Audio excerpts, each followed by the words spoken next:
Moi, j'ai commencé le chemin pour de mauvaises raisons, c'est-à-dire des raisons d'ego. Je veux trouver des secrets que les autres n'ont pas trouvés, je veux être riche, je veux être en bonne santé, je veux vivre vieux, je veux qu'on m'aime, je veux qu'on parle de moi. Mais tout ça, c'est pour briller, c'est pas pour éclairer. Et on peut dire que plus on va se détacher d'un certain nombre de choses, plus on va devenir transparent. C'est pas de la vanité de dire ça, au contraire, si c'est de la vanité, on devient épais. Parce qu'il va se passer un phénomène. Vous aviez dit tout à l'heure que oui, mais s'il y a des trous, est-ce que la lumière passe? Eh bien oui. Et plus il y a de trous, plus elle passe. Et à un moment, il y a tellement de trous qu'on ne voit plus que la lumière. C'est comme une lampe. Plus la lumière est forte, moins on voit la lampe. Mais la lampe peut se dire à un moment, non mais c'est pas juste, c'est moi qui l'ai fait. Alors à ce moment-là, c'est l'ego qui revient dessus, on redevient épais, la lumière ne passe plus, à ce moment-là, on n'éclaire plus, on est obligé de briller. Mais pour briller, il faut être bien poli. Et puis, il va falloir absolument avoir besoin du regard des autres, puisque c'est les autres qui vont faire qu'on brille. Alors que quand on éclaire, ce n'est pas notre problème. On éclaire tout le monde pareil. Le but ultime, ça serait d'être transparent? Le but ultime, c'est même au-delà de ça. Parce que transparent, on est encore matière. Il y a d'ailleurs la pierre philosophale, elle est presque complètement transparente, mais pas complètement, puisque c'est une matière. Il y a quelque chose, il y a un voile qui entoure la lumière. Et on peut dire que si on retirait le dernier voile, ça serait que de la lumière, mais on ne pourrait pas y accéder non plus, puisque nous sommes matière. Donc il y a toujours cette espèce de paradoxe de « je cherche cette lumière, mais le jour où je l'ai trouvée, l'individualité disparaît forcément. Je ne peux pas trouver l'unité en gardant l'individualité. » Alors l'ego, bien sûr, il va se rebeller contre ça, il va dire, et pendant tout notre chemin, il va nous dire « non, c'est dangereux ce truc-là, non, il faut que tu trouves des règles aux choses, il faut qu'il y ait une chronologie, puisque la logique du temps est très importante, alors que nous, on cherche justement le non-temps. » Il y a cette espèce d'ambiguïté, de quête mentale, qui est « il faut que j'utilise des outils pour faire quelque chose », avec une quête philosophique avec laquelle il faut que j'abandonne tous les outils pour trouver l'unité. Et il va falloir louvoyer entre les deux. Le loup est un animal important pour l'alchimiste. Louvoyer, voir comme un loup, c'est-à-dire je fais un pas, je regarde d'un côté, je fais un pas, je regarde de l'autre côté. Et c'est la quête du chevalier aussi, le chevalier errant. Mais le chevalier errant, il ne sait pas où il va par définition, puisqu'il est errant. Et être errant, c'est être dans l'erreur. Donc ça veut dire qu'il erre dans l'erreur, dans un sens, dans l'autre, et un jour peut-être, eh bien, la lumière lui tombera dessus, mais il n'en est pas sûr, on n'en sait rien. C'est la différence entre le savoir et la connaissance. Le savoir, c'est voir ça, et rien d'autre, alors que connaître, c'est naître avec. Ça veut dire que j'ai été capable de transgresser les règles de la matière, de traverser la bulle entre la matière et la lumière, et transcender ce que je suis, c'est-à-dire dissoudre. C'est pour ça qu'on cherche une solution à nos problèmes, pour trouver justement cette lumière. Et c'est pour ça qu'on fera toujours 3 passages. Steiner a donné l'exemple des 63 premières années de l'existence. Si vous voulez, les 63 années d'existence, c'est-à-dire 9 fois 7, représentent un tout, une totalité, on pourrait dire un processus d'apprentissage. C'est-à-dire qu'il n'y a pas seulement l'école extérieure, il y a aussi notre école personnelle. Si nous sommes sur Terre pour apprendre des choses, cet apprentissage, il se fait essentiellement jusqu'à l'âge de 63 ans. Après, on est disponible pour autre chose. Alors voilà donc comment ça se présente. Ce schéma donc, représente une descente dans la matière, c'est-à-dire entre la petite enfance et l'âge autour de 30 ans, autour de la trentaine. On peut dire qu'il y a un processus de descente dans le corps. On s'incarne de plus en plus en soi-même. Alors évidemment, il y a le danger de s'incarner trop.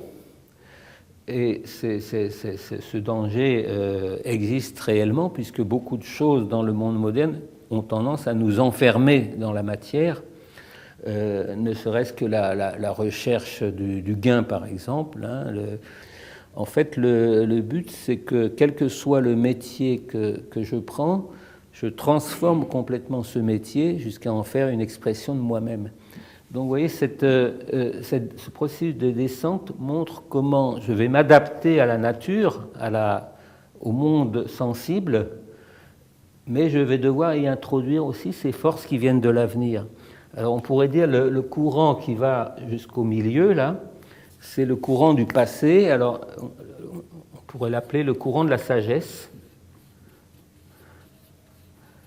et le courant qui vient de l'avenir vers moi. Donc ces deux courants se rencontrent sans arrêt. Hein. Chaque instant présent est fait de la rencontre de ces deux courants.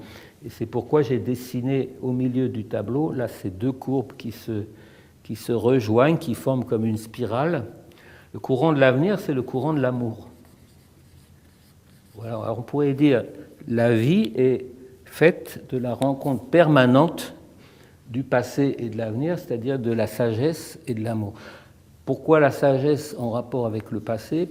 Eh bien parce que c'est l'accumulation des expériences anciennes et la réflexion sur l'expérience acquise qui fait que surgit en nous une compréhension des choses qu'on peut appeler une sagesse.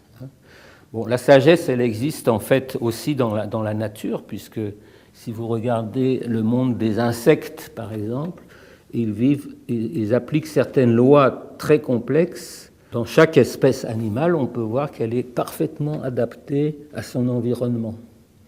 Et que l'environnement, ce n'est pas seulement l'environnement végétal ou minéral, c'est aussi les autres animaux. Donc, le biotope, comme on l'a appelé. Hein, donc, et nous-mêmes, nous sommes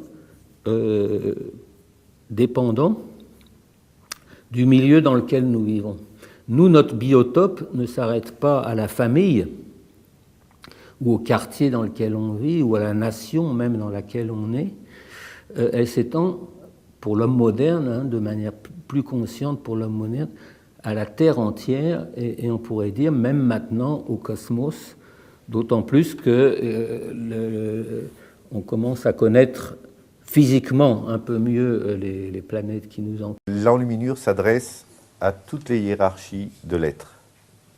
Et donc en fait, celui qui a déjà un parcours eh bien, va pouvoir continuer son chemin. Mais par contre, celui qui est complètement profane va regarder cette enluminure et pour rentrer dans cette enluminure, il faut qu'il retrouve son esprit de petit enfant.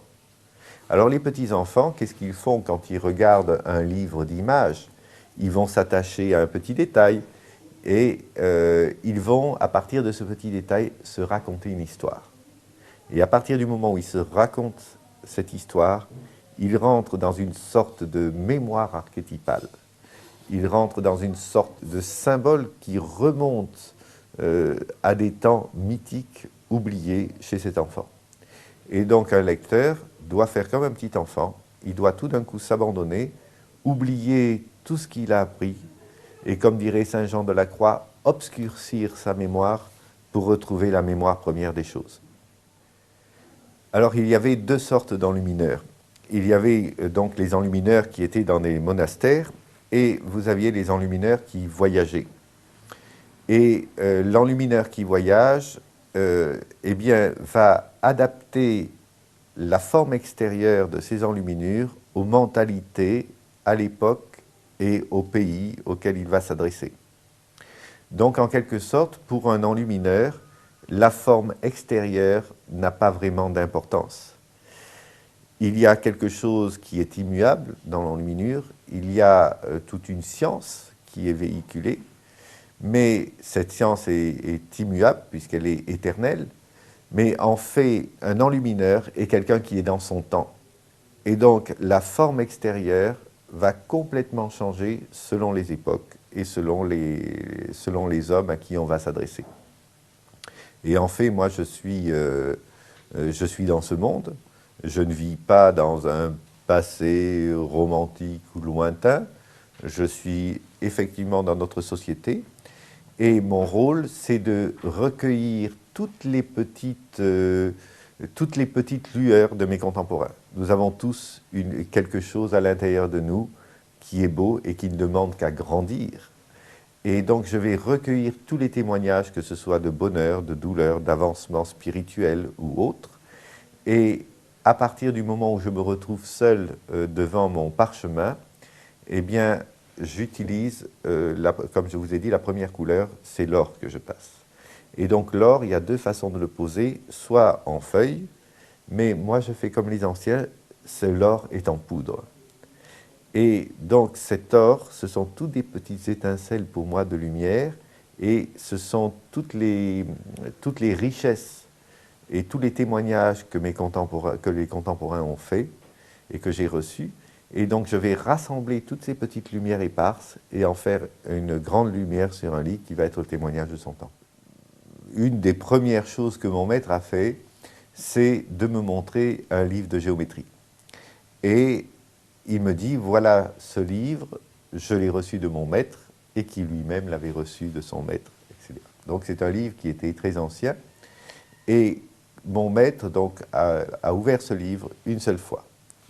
Et il me montrait des figures géométriques qui devenaient de plus en plus complexes. Et là, parfois, il suivait du doigt une forme géométrique, et puis il sortait un son, ou il sortait de sa bouche, ou alors il me citait un père de l'Église, ou un passage du Coran, ou autre. Et le livre, il le tournait inexorablement, page après page, et moi j'aurais voulu graver ce livre dans ma mémoire, et j'aurais voulu que le geste soit suspendu, et les pages défilaient les unes après les autres d'une façon inexorable. Et puis alors, mon maître est mort, alors je l'ai vu qu'une fois ce livre, et il avait laissé sur sa table, donc la veille de sa mort, un parchemin vierge pour faire faire son enluminure du lendemain. Et moi, sous le coup de l'émotion, quand j'ai découvert qu'il était mort dans la nuit, je ne sais pas ce qui m'a pris, j'étais complètement effondré. Je voyais que tout ce qui avait été pendant 10 ans une source d'enseignement, de lumière, de vie, tout prenait une sorte de couleur de mort autour de moi, cet ermitage, et tout semblait en devenir de mort. Et donc, sous le coup d'émotion, j'ai pris le parchemin vierge comme une sorte d'effacement et de message qu'il m'avait donné. Et je suis parti. 10 ans après, je travaille sur l'Apocalypse et il me fallait une forme géométrique que j'avais oubliée. Et tout d'un coup, je me dis, mince, et le livre de géométrie? Parce que peut-être il y avait dans ce livre de géométrie le secret de ce que je cherchais pour l'Apocalypse. Fou, je suis devenu fou. Je me suis dit, mais je suis idiot. Ce livre m'était destiné, mais non pas pour moi, mais pour que je le transmette à mon successeur. Où est-il? Alors j'ai commencé une sorte d'enquête intérieure, et je ne vous dis pas, de remonter dans ma mémoire pour savoir si mon maître ne m'avait pas laissé un signe pour que je puisse retrouver ce livre. En tout cas, à un moment, j'ai été affranchi du livre, j'ai retrouvé ce que je cherchais. Il y a un passage dans Saint Jean, c'est le moment de la femme adultère. Et il y a donc le peuple qui amène cette femme adultère pour la lapider. Et c'est là où Jésus dit cette célèbre phrase que celui qui n'a jamais péché jette la première pierre. Et c'est le seul moment où Jésus trace quelque chose sur le sable. D'habitude, il parle, mais là, il trace. Qu'est-ce qu'il a tracé sur le sable? Et le seul témoin, parce que les autres aveuglés, le peuple aveuglé par leur haine contre cette femme adultère, eh bien, eux ne voyaient pas, mais elle était à côté de Jésus. Et elle a vu, et elle était témoin. Et c'est elle qui, au fond, a retransmis, puisque c'est la seule, a retransmis ce que Jésus avait tracé. Alors donc, ces textes ont été découverts dans des amphores, les gens font plein de suppositions là-dessus. C'est une bibliothèque sétienne, et les Sétiens étaient des gnostiques, c'est-à-dire un groupe gnostique, des gens extrêmement gnostiques dans leur manière de fonctionner. Il faudrait peut-être définir ce que c'est que gnostique, et peut-être on va en parler après, mais avant d'en parler, de dire on a découvert ces textes, et ces textes qui sont venus à nous progressivement, qui ont été d'abord traduits en anglais, à partir du copte, etc., ou du grec, sont arrivés jusqu'à nous. Ces livres ont été occultés pendant des siècles, presque 2 millénaires, détruits, etc. Mais détruits parce que la pensée gnostique a toujours été une pensée dérangeante parce que c'est une pensée non dogmatique, non inféodée à aucun pouvoir et qui vise à la libération de l'individu. Donc, Elle se met en risque en permanence. elle se met en risque en permanence, tu as tout à fait raison, c'est-à-dire qui nous emmène à faire une démarche de libération individuelle. Mais quand on dit individuel, ça n'a rien à voir avec l'égoïsme ou quoi, c'est-à-dire de pouvoir trouver en nous de manière immanente et transcendante, enfin en circulation, toute l'énergie cosmique merveilleuse, pour pouvoir la faire circuler, la partager, en faire une utilisation thérapeutique, en faire une utilisation créative, de célébration, magnifique, etc., nous rendre gais dans la vie, heureux, profondément humains, indépendants de toute forme d'influence, personnel, prêt à aider les autres dans une certaine charité, profondeur, amitié, la caritas, gaieté, la vraie caritas, oui. la vraie charité, voilà, c'est ça. Donc, moi, je ne veux pas parler au-delà de ça, c'est-à-dire au-delà du fait que la gnose existe depuis 10 000 ans, ou disons, allez, 4 000 ans pour ne pas choquer les archéologues. Elle existe là, elle a traversé tous les mouvements, elle s'est incarnée dans tout un tas de choses, elle prend n'importe quelle forme, ça ne la gêne pas, elle est toujours là, c'est une connaissance, elle traverse tout.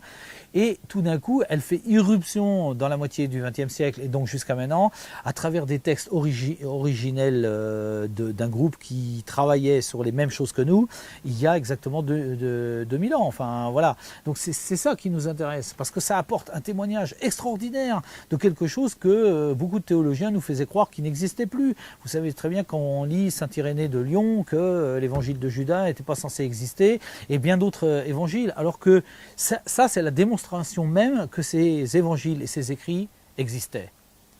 Moi, c'est quelque chose de très important dans ma vie, parce que lire ça, pour la première fois, c'est-à-dire lire l'évangile de la vérité, pour la première fois, ou lire les 3 stèles de Seth pour la première fois, c'est-à-dire des textes qui ne sont absolument pas portés par les églises canoniques catholiques romaines et d'autres, c'est extraordinaire. C'est-à-dire on a une prise directe de la pensée que finalement nous développons, c'est-à-dire des grands penseurs de l'Antiquité nous amènent maintenant, ce qui explique les résurgences gnostiques actuelles de partout. Moi, je pense que c'est en partie lié à ces textes sur lesquels on peut s'appuyer. Je crois que pour pouvoir revenir à une dimension spécifique donc concernant notre église gnostique et bien sûr aussi les autres églises à caractère gnostique, tout le monde pourra trouver une définition de la gnose, mais je pense que celle qui est la plus courante et que nous utilisons, la gnose, c'est une forme de connaissance intégrale. Et par rapport à ça, eh bien, nous ne voulons pas, et là je dis bien c'est un vœu très fort, nous ne voulons pas qu'il puisse y avoir des pans entiers donc, de cette culture ecclésiale qui soient cachés. Alors, il n'y a aucun combat avec les autres églises, et bien sûr principalement avec l'église catholique romaine. Mais on est bien obligé quand même de faire des comparatifs, et l'église catholique romaine qui s'est, on peut dire, formée réellement donc au moment du concile de Nicée en 325, eh bien, avec Constantin le Grand, qui a voulu établir son empire européen en utilisant, je dirais donc, les chrétiens, eh bien là, il y a eu une sélection qui a été faite par rapport à tout ce que l'on peut appeler les évangiles. Alors, il y a eu des évangiles qui existaient à l'époque, dits évangiles apocryphes, que l'on a mis volontairement de côté. Et puis, il y a eu d'autres évangiles qui là n'existaient pas, parce qu'ils existaient, mais on ne les connaissait pas, parce qu'on ne les avait pas retrouvés. Et là, il y a eu, je dirais, en 1945, cette trouvaille extraordinaire et merveilleuse, donc des manuscrits de Nag Hammadi, où là, on a découvert plein d'autres évangiles, mais le problème, c'est que pour pouvoir en avoir la traduction, puisque c'était fait en araméen, en vieux copte, etc., eh bien, je pense qu'il y a eu sans doute des freins d'un côté et d'un autre, mais ça demandait quand même plus de 50 ans. Donc 1945 plus 50 ans, 1995. Vous voyez, quand on commence à avoir les premiers outils. Et là, dans le cadre de ce que on peut dire être la publication de l'ensemble de ces ouvrages-là, eh bien, c'est depuis quand? C'est depuis, je dirais à la limite, une dizaine d'années, maximum. Alors, quand je parle de connaissances cachées, bien oui, vous prenez différents évangiles. Et entre autres un que j'aime bien citer quand je fais une messe. Eh bien, il y a un évangile qui dit d'une manière très très claire que Marie-Madeleine était l'épouse ou la compagne, parce que le terme n'est pas précis dans l'époque, de Jésus.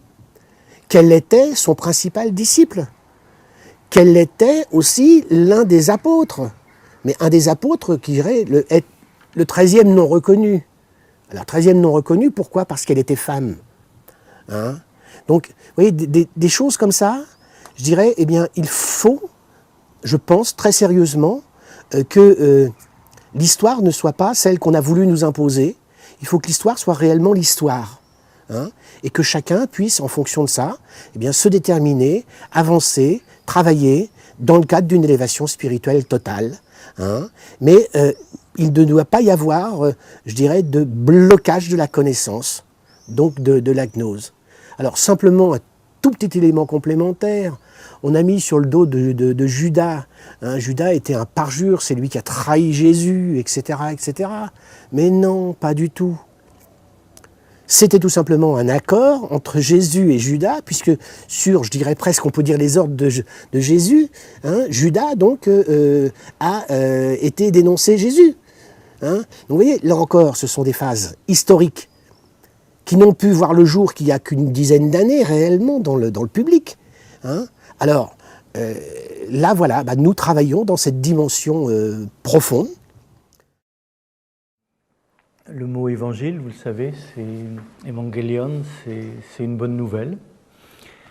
Donc, quelle bonne nouvelle pourrait nous transmettre Myriam de Magdala, donc Marie-Madeleine, en nous souvenant que sous ce nom de Marie-Madeleine, il y a de nombreuses femmes. Les exégètes aujourd'hui auraient tendance à les séparer. D'un côté, Myriam de Magdala, la femme possédée, dont Jésus chasse les démons, les logismoi, toutes ces pensées qui nous possèdent. Il y a aussi Marie de Béthanie, la contemplative. Marie, celle qui oint Jésus avant d'entrer dans sa passion. Myriam de Magdala, la témoin du ressuscité. Donc je crois que Marie-Madeleine, c'est vraiment une femme innombrable. Et plutôt que de la considérer comme les exégètes, c'est-à-dire la découper en morceaux, je dirais qu'il s'agit d'une seule et même femme, et que tous ces personnages qu'on voit dans l'Évangile sont des étapes, des climats de son chemin personnel, de son devenir vers cette initiée, cette contemplative et cette participante au monde imaginal dont parle l'Évangile de Marie. Donc ce serait intéressant de suivre son itinéraire, parce que son itinéraire, c'est l'itinéraire j'allais dire, du féminin en chacun de nous, qu'on soit de sexe masculin ou de sexe féminin. C'est-à-dire l'itinéraire de la psyché, du psychisme, vers son accomplissement, vers son repos, vers cette shalom. Vous savez que le mot shalom en hébreu veut dire entier. Donc il s'agit bien d'un chemin vers un accomplissement. De la même façon qu'à propos du Christ, on parlera de l'archétype de la synthèse, c'est-à-dire celui qui tient en lui-même le ciel et la terre, le fini et l'infini, le divin et l'humain. Eh bien, on pourrait dire que Myriam de Magdala, c'est aussi l'archétype de la synthèse au féminin. Elle aussi va tenir en elle-même, je dirais, le plus charnel et le plus spirituel. Et je crois que ça, c'est important aussi pour les femmes d'aujourd'hui, parce que quand on regarde l'histoire des religions, ou particulièrement l'histoire de l'Église, il y a beaucoup de vierges, de petites filles ou de bonnes mamans, mais il y a rarement des femmes, c'est-à-dire des femmes entières, dans leur chair, dans leur corps, et en même temps dans leur dimension spirituelle, dans leur dimension initiatique. Et là, Myriam de Magdala est vraiment l'archétype de l'anthropos, c'est-à-dire de la femme dans son entièreté, dans sa complétude. Donc quel est le chemin? vers cet accomplissement. Donc le point de départ, on pourrait dire que c'est la possédée. Myriam de Magdalène l'a possédée. L'Évangile nous dit qu'il y avait 7 démons, on ne précise pas lesquels, mais chacun sait par quoi il peut être possédé. On peut être possédé par l'envie, par la jalousie.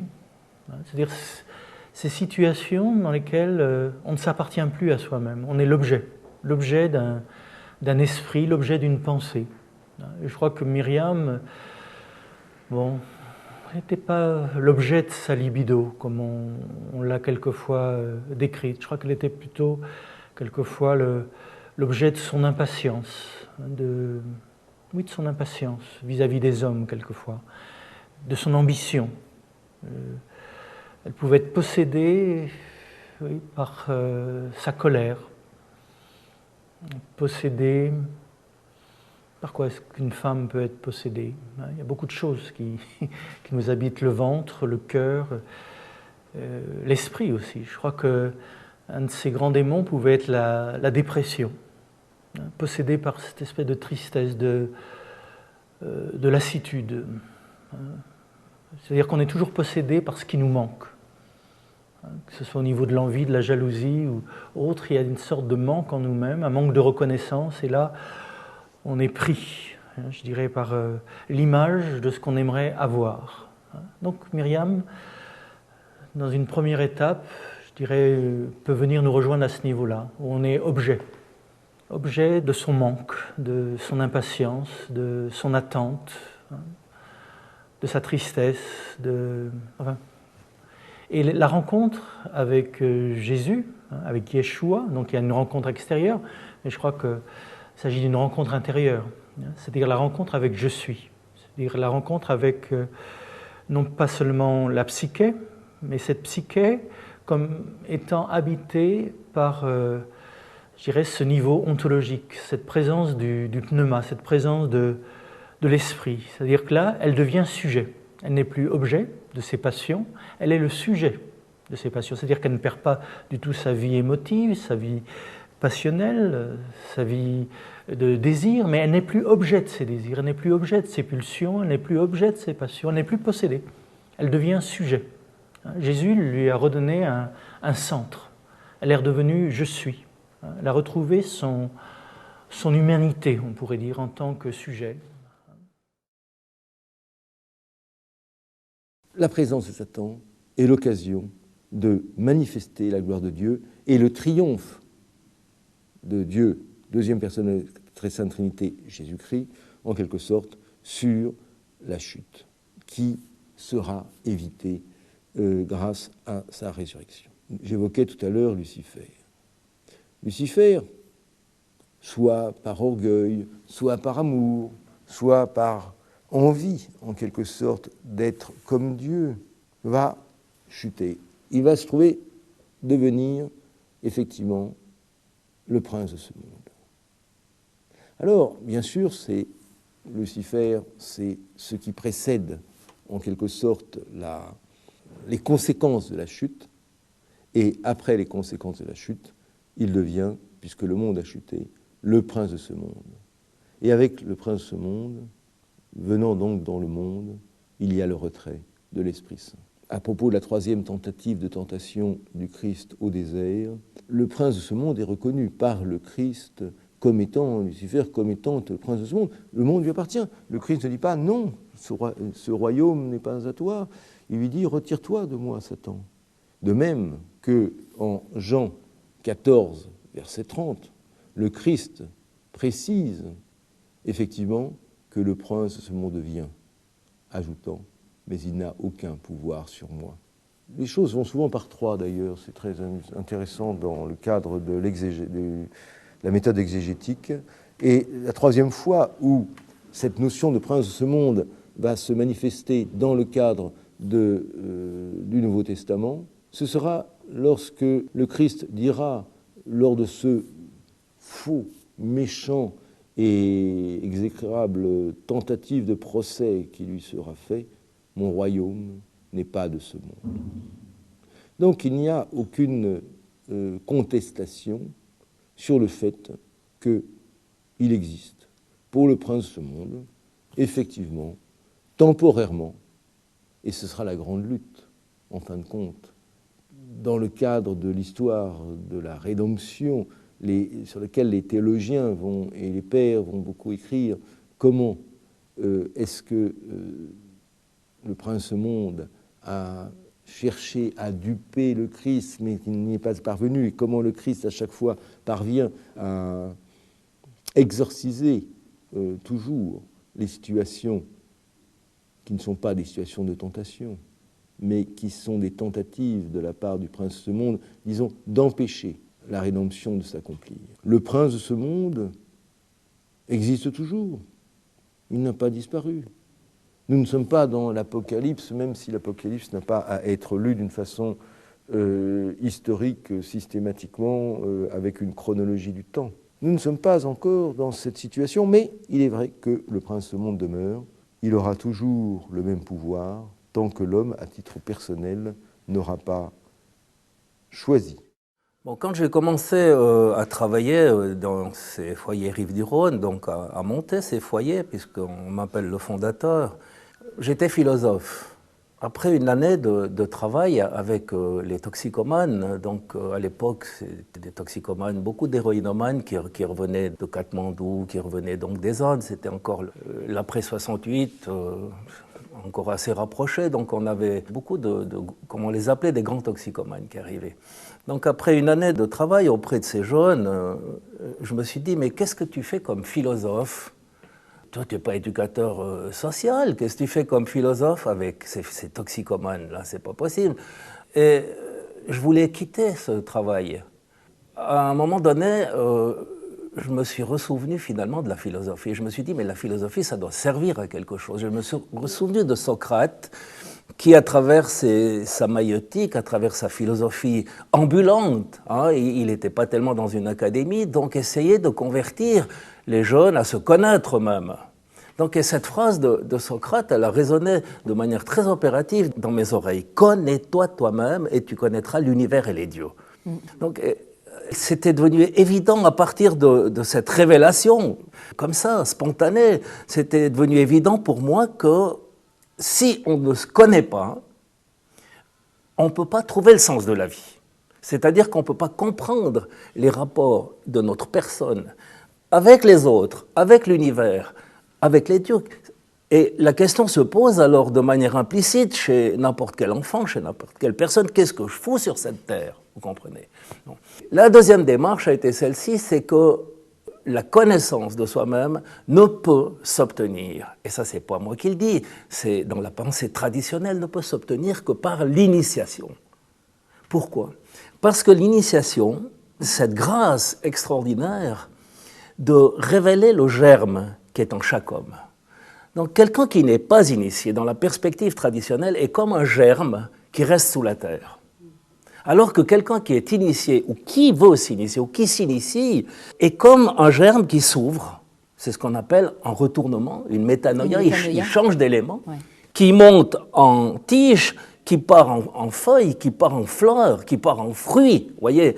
Donc, vous pouvez, à partir de cette symbolique, à partir de cette métaphore, comprendre que cette plante que nous sommes doit développer des niveaux de conscience, des états d'être, des états de conscience nouveaux, voyez. Nous, on est toujours dans un état de conscience pour appeler objectif, matérialiste, analytique. Mais c'est une portion du monde.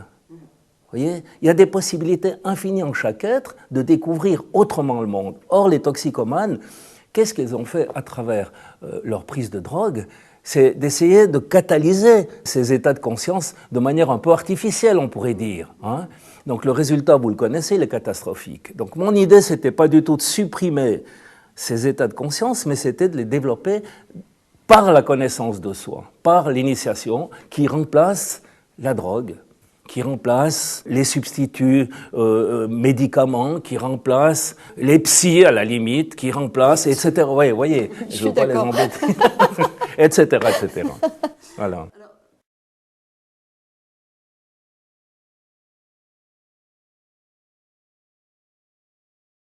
En faisant la tournée des déserts avec les jeunes, j'ai pris contact avec des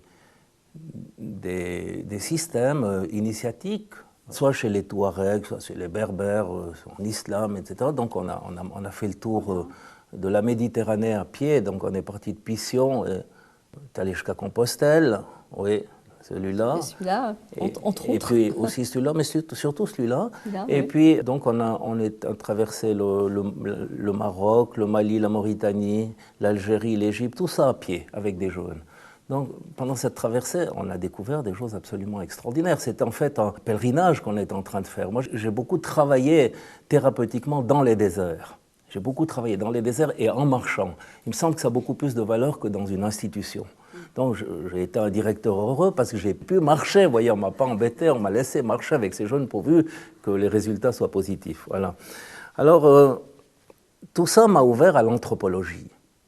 Donc, après, j'ai fait des études encore d'anthropologue et je me suis intéressé au problème des initiations pour les gens normaux. Voyez ? Entre guillemets. Non. Voilà. Et je me suis rendu compte que finalement, nous, les Occidentaux, nous sommes devenus anormaux.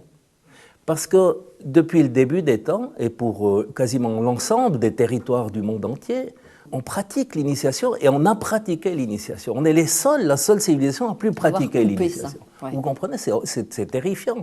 Alors, nous, on traite par exemple les Dogons de barbares ou les Bambara d'arriérés, etc., etc. Mais eux ne nous appellent pas des hommes. Vous voyez ? Pour eux, on n'est pas des hommes parce qu'on n'est pas initiés. Donc, quand j'ai pris conscience de cette chose-là, ça m'a fait frissonner. C'est-à-dire que moi, je suis papa, vous êtes maman, etc. Et vous n'êtes pas maman parce que vous n'êtes pas une vraie femme, moi je ne suis pas un homme, etc. Donc on fait des enfants qui eux-mêmes ne peuvent pas devenir des hommes. Donc la chaîne, la contre-initiation, pourrait-on dire, se perpétue. Ah, c'est de la contre-initiation, tout à fait. Voilà. Et tout ça s'engendre, les maladies qu'on appelle du siècle, avec des mots savants, vous voyez, le borderline, la psycho, le machin, etc., etc., alors que c'est simplement des maladies du non-sens qui se manifestent par la boulimie, par l'anorexie, par des tas de trucs comme ça. Même si on trouve des traceurs sur le plan somatique, on est d'accord. Bien sûr. Mais le plan somatique, c'est un véhicule qui est connecté. Voilà, bien exactement. Sûr. Bien sûr. Donc, j'ai discuté avec des gens toujours normaux qui m'ont dit « Pierre-Yves, pourquoi tu ne fais pas quelque chose pour nous ? On veut passer des initiations. On veut refaire ces initiations. » C'est le vocabulaire qu'ils emploient. On veut être initié ou... Oui. C'est comme ça que la demande est formulée ou est-ce que c'est une demande qui peut être plus diffuse ? Bon, il faut dire que les gens qui m'ont posé ces questions étaient pour certains des parents de toxicomanes qui ont voulu revivre ce qu'ont vécu les enfants à travers les 3 initiations qui sont proposées aux rives du Rhône. C'était des amis qui s'étaient rassemblés dans qu'on a appelé l'Académie Aurore, qui est un institut actuellement de formation pour les gens normaux. Donc, le mot initiation est traité de manière très naturelle, sans peur et sans angoisse. Donc, ils veulent passer des initiations. Alors, pour ce faire, naturellement, il y a un enseignement qui est donné et on organise pour eux des expériences dans la solitude, dans les déserts, dans les montagnes, où des personnes éminemment respectables et même âgées viennent passer des initiations. Donc, la première initiation a été faite chez nous, était vécue par un médecin de 74 ans qui a voulu refaire des initiations, mais que font les enfants de 16 à 17 ans, vous voyez, parce qu'il n'avait pas assumé tout ce trajet initiatique, etc., etc. Et j'ai été étonné de voir au fil de ce travail avec les gens normaux dans l'Académie Aurore que beaucoup de scientifiques se présentent. Oui. Vous vous rendez compte qu'actuellement, par exemple, dans l'Académie Aurore, on a 4 docteurs en physique. Oui. Et moi, je pensais avoir que des littéraires. Vous voyez des poètes un peu farfelus, vous voyez un petit peu... Non, ça intéresse les scientifiques, cette histoire d'initiation, cette histoire de passage d'un monde à l'autre, puisque eux-mêmes sont bien placés pour voir qu'il n'y a pas qu'un monde physique, à travers leurs expériences extraordinaires, etc., etc. Donc, pour vous dire qu'il n'y a finalement pas de différence, dans le fond, entre les toxicomanes et les gens normaux qui ne sont pas en forme par rapport au sens de leur vie. Voyez, les deux ont besoin fondamentalement de trouver du sens. Et c'est ça le dénominateur commun. C'est le propre de l'homme, finalement. Et c'est le propre de C'est le l'homme. propre de l'homme. C'est le propre Ouais. de l'homme. Ouais. Quand vous dites que vous aimez tout le monde, ça me fait penser à Jésus. Et je sais que pour vous, Jésus aurait été un super physicien s'il avait vécu à notre époque. Est-ce que vous pouvez expliquer ce petit clin Jésus, d'œil Bouddha, etc., tous les grands maîtres, sont pour moi des personnes qui ont beaucoup réfléchi, médité et qui ont compris qu'on pouvait télécommander l'espace-temps. Ils ont compris le pourquoi, ils l'ont ressenti intuitivement et ils ont vraiment tellement ressenti intuitivement comment ça marchait que s'ils avaient été des physiciens, ils établissaient la théorie que je présente et qui permet de comprendre exactement tous les préceptes des évangiles, etc. L'importance fondamentale de la foi, pourquoi aide-toi, le ciel t'aidera, pourquoi demande et tu recevras, etc., etc. En fait, tout ce qu'a enseigné Jésus, c'est ce que j'appelle, moi, pour plaisanter un peu, la télécommande de l'espace-temps. Parce que l'univers, c'est pas du tout ce que les physiciens nous disent, c'est-à-dire quelque chose qui se crée séquentiellement dans le temps. Ça, c'est une idée complètement primitive. C'est un espace-temps déjà réalisé, mais derrière cet espace-temps, il y a un immense cerveau qui vient le modifier partout dans le futur et dans le passé, dont nous sommes les neurones. Et comment est-ce qu'on fait ? Eh bien, à l'aide de notre conscience, donc avec nos différents centres, mental, émotionnel, etc., on est capable de configurer notre futur. Alors, là, nous avons bien compris que nous pouvions, avec votre théorie et votre méthode, modifier notre futur, donc notre présent. Mais pouvons-nous modifier notre passé ? Ah, alors ça, c'est... Disons que on devrait le censurer. Ce genre de questions ? C'est-à-dire que, voilà... C'est-à-dire que... Ça va voilà, sauter encore. Moi, je me suis rendu compte moi-même, au moment où j'ai sorti mon livre, qu'il y avait un problème parce que ça devait logiquement impliquer que le passé puisse changer. Et je me suis rendu compte moi-même que le fait que le passé puisse changer pouvait être une très bonne interprétation à certains événements que j'ai vécus et que je raconte dans mon chapitre, le double 22. Bon.